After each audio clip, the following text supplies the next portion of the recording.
किसानों से रात तेरी नहीं चलेगी, नहीं चलेगी, नहीं चलेगी। किसानों की बर्बाद फसलों का मुआवजा दो, मुआवजा दो, मुआवजा दो। किसानों की बर्बाद फसलों का मुआवजा दो, मुआवजा दो, मुआवजा दो।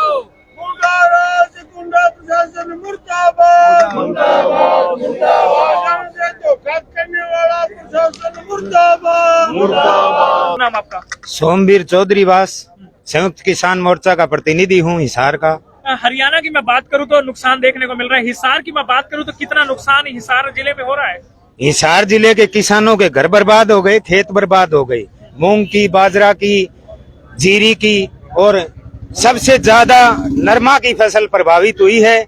और कई गांव तो हिसार के ऐसे हैं जिनके घरों में भी पानी घुस चुका है, लेकिन प्रशासन और सरकार कुछ भी नहीं कर रहा है। और एक घटना और किसानों के साथ जो बहुत गंभीर है कि उनसे प्रीमियम भरवा के एक प्रशासन की सह से और सरकार की सह से कंपनी ने अपना बिजनेस करने का काम किया और लोगों से प्रीमियम लेके, और जब उनको देने की बात आई तो इन्होंने इनकी फाइलों को रिवर्ट करके इनको धोखा देने का काम किया।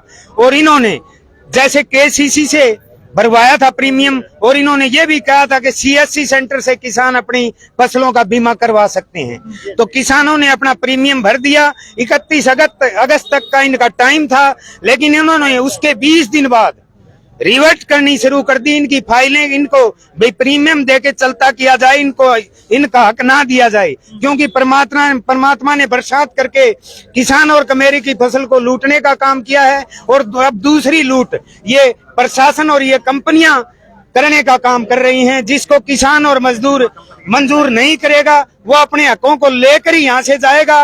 और अभी आधा घंटा के बाद डीसी साहब के साथ हमारी मीटिंग तय हुई है, उसमें सारी बातें हम प्रमुखता से प्रशासन के आगे रखेंगे। हमें बढ़िया आश्वासन या बढ़िया इसका इलाज कोई सुझाया जाता है तो ठीक है, वरना भविष्य में पूरे हरियाणा का किसान आंदोलित होके इन चोर लुटेरों के खिलाफ आवाज उठा के इनको भगाने का काम करेगा। इसी तहत धोखा कर रही है कि सरकार के जो उद्योगपति को फायदा पहुंचाने के लिए सरकारें और प्रशासन, जैसे हिसार का ठेका रिलायंस कंपनी को इन्होंने दे दिया। 5-6 साल से बीमे हो रहे हैं, ये थोड़ा थोड़ा करके देते रहे। किसान को इस जाल में फंसा लिया कि पूरा प्रीमियम जिस वक्त किसान भर लेगा और हमारे पास अरबों खरबों की प्रॉपर्टी हो जाएगी, तब हम ये घपला करेंगे और भाग जाएंगे। और खुफिया सूत्रों से हमें पता चला है कि कल रात, पीछे वाली रात को ये कंपनी हाथ खड़े करके भाग चुकी है। और ये प्रशासन अभी डिले कर रहा है इस बात को। ये भी बड़ी भयानकता है इस प्रशासन की। डीसी साहब को संज्ञान लेना चाहिए, उस कंपनी के डायरेक्टर को बुला के और किसानों से बात करवानी चाहिए। बताइए कंपनियां है कहाँ? बीमा कंपनी का इस हरियाणा के अंदर कहीं तो 4 कंपनियां थी, एक भी दफ्तर दिखा दिया आप किसी उपायुक्त कार्यालय पर, कमिश्नर कार्यालय पर, कहीं भी। कंपनियां तो बम्बे के अंदर बैठी है अडानी अंबानी की, यहाँ तो कुछ नहीं है। वो भी अपना न्यू कह रहे कि हमारा कोई वास्ता नहीं है। कंपनी का नाम ही लूट है इस देश के अंदर। जो आप ये बताइए, अडानी और अंबानी की तो कीमतें सब कुछ बढ़ गई, दुनिया के अंदर 2 और 4 नंबर पर है, 1 नंबर पर है। और किसान मजदूर और काम करने वाले लोग ग्रस्त के अंदर जा रहे हैं। हम ये बता देना चाहते हैं इस प्रशासन को और इस सरकार को, या तो इन कंपनियों से पूरे नुकसान की भरपाई करी जाए, वरना जितने भी रिलायंस कंपनी के जो, चाहे वो पेट्रोल पंप है, चाहे जीओपीओ है, चाहे जो भी चीज है, उसके ऊपर किसान कब्जा करेगा और जो सरकार चाहेगी वो कर लेगी। हम ये बता देना चाहते हैं, भागने नहीं देंगे। अगला कदम आपका ये रहेगा कि जितने भी कंपनी के जो आउटलेट है उस पर कब्जा करना है? बिल्कुल कब्जा करें, हमारे एक पैसा का हिसाब लेंगे, वरना उसको गिरफ्तार कर न्यायालय के अंदर पेश किया जाए। ये होगा मोदी का, होगा कट्टर का, हमारा कुछ नहीं, हमें लूट कर लेकर चला गया। हम इस लूट को बर्दाश्त से ज्यादा प्रभावित जो है यहाँ हिसार एरिया पूरा ही हुआ है।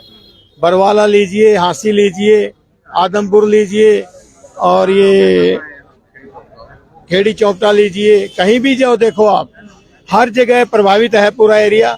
और हर जगह जल भराव है, हर जगह फसल बर्बाद हो चुकी है और पानी खेतों में ऐसे कैसे खड़ा हुआ है।